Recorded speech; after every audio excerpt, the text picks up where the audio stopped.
May Day is a holiday that has now been commercialized in most Western European countries as a celebration of spring, most notoriously associated with maypoles and flowers. But the truth is that May Day is a day of remembrance for the struggle of the workers of the world. It is a day of worker solidarity and protest. The American tradition of May Day dates back to 1886, when some 300,000 plus workers in the U.S. engineered a nationwide strike for an 8-hour workday. Prior to this time, workers were often forced to work shifts as long as 16 plus hours. Children were forced into labor. Wages could be stripped as punishment. Workers had minimal to no protections. Unsafe working environments often led to violent, gruesome deaths. In the late 1800s, workers across the country, particularly in the North, began to campaign against these harsh working conditions. In 1886, workers amassed in Chicago for one of the largest labor demonstrations to have ever taken place in the nation. This gathering was the result of huge strikes that had gripped the city of Chicago throughout the month prior. The Haymarket Affair was meant to be a day of solidarity, a day of organizing, a peaceable assembly. But Chicago police met the peaceful protesters with violence, beatings, gunshots, and the event ended with the detonation of a bomb. 7 union leaders were later convicted of conspiracy. 4 were eventually executed by hanging. The Chicago Haymarket Massacre marked the start of a shift in labor relations in the U.S. The 8-hour day was adopted in the printing, construction, and railway industries. It eventually became law across the U.S. in 1937. But as the Cold War emerged and anti-communist culture and rhetoric began to take hold in the U.S. in the early 1950s, May Day became a holiday that was met with contempt and suspicion. In 1958, President Eisenhower signed a resolution renaming May Day to Loyalty Day. This rebranding of May 1st was a blatant attempt by the federal government to wash over any hint of worker solidarity in the United States. This tradition continues today as every American president releases a proclamation on loyalty on May 1st every year. But the workers of the world remember. We remember the sacrifices of history. We remember the meaning of solidarity. We remember our humanity. We will not forget. Lucy E. Parsons was a leading figure in American anarchism and the radical labor movement. Born enslaved near Waco, Texas, she married Albert R. Parsons, who had become a white radical Republican after serving as a Confederate soldier. In 1873, Albert and Lucy moved to Chicago, where they became involved in radical labor organizing. After a bombing in the Chicago Haymarket Square killed a policeman, Lucy's husband, Albert, was one of 9 men tried and sentenced to execution for, quote, speaking in such a way as to inspire the bomber to violence, end quote. After her husband, Albert Parsons, was executed, Lucy Parsons remained an activist and in 1892 founded the newspaper Freedom, which addressed such issues as labor organizing, lynching, and black peonage in the South. In 1905, Lucy Parsons became the only woman to address the founding convention of the Industrial Workers of the World. Although Lucy Parsons wasn't able to stop the execution of her husband and his colleagues, she continued to organize and rally people at large crowds in 17 states, while also taking on extra sewing work to support her family. She was so successful at organizing crowds and protests that during her husband's trial, a New York paper urged that, quote, Mr. Parsons be let out as a compromise to get Mrs. Parsons to stop talking, end quote. It was by the hard work of Lucy Parsons and her undying commitment to support labor movements across the country for the rest of her life that the events surrounding the Haymarket Rally are still commemorated by workers around the world today on May 1st.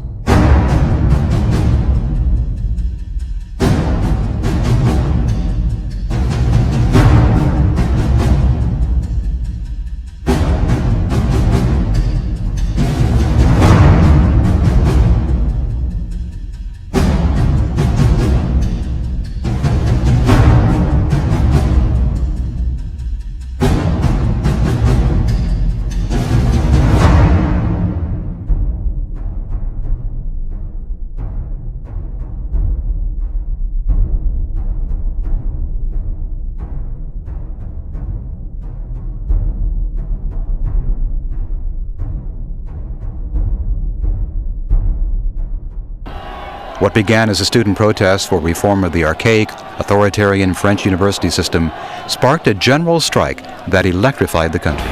Police and students clashed, street fighting went on for weeks. The rioting and marches of up to 500,000 people frightened not only President de Gaulle, but the French Communist Party as well. The old left thought this new left was out of control. They had impossible dreams.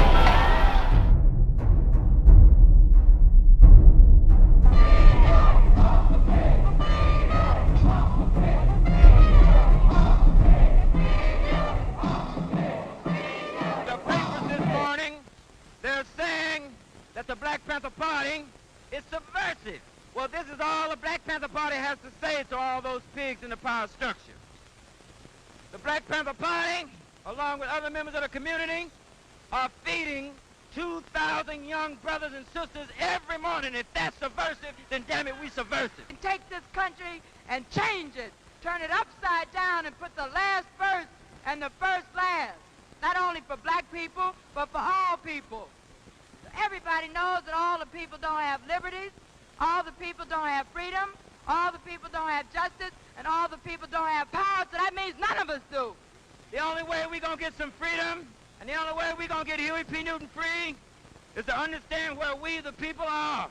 I want you to repeat after me.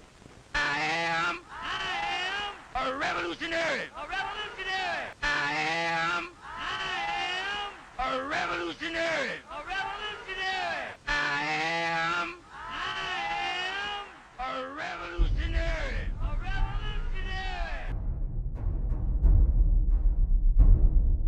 We should respond from coast to coast with demonstrations at universities and communities and across this country. As early as June 1970, strategy conferences were held by radical leaders in Milwaukee and Ann Arbor. Here, a new tactic was adopted: massive civil disobedience and confrontation. Instead of large crowds peaceably assembling to petition their government, activity would move to unlawful direct action. Stop the government, paralyze the judicial system, challenge law enforcement, and embarrass the establishment. A detailed 24-page tactical manual was printed and distributed across the country. Prepared by the May Day Collective of the People's Coalition for Peace and Justice, it scheduled 10 days of massive civil disobedience between April 26th and May 7th to take advantage of the planned April 24th march.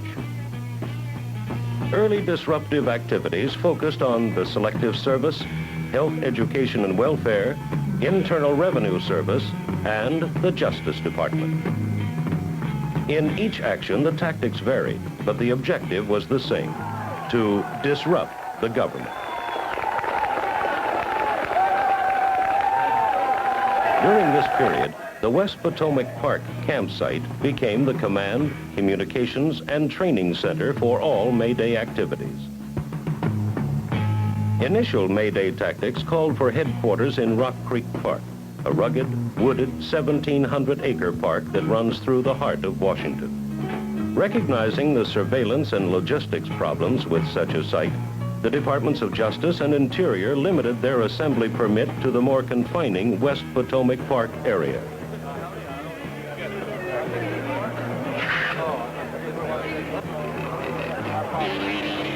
Although the permit prohibited camping, the May Day manual advised people to bring tents, blankets, food, and communication equipment. The list of essentials also included wire cutters for fences, water bottles for tear gas, and dope to share with fellow demonstrators.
My wish list. That's the only thing I want for Christmas. I've been in my way out here, yeah.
We remember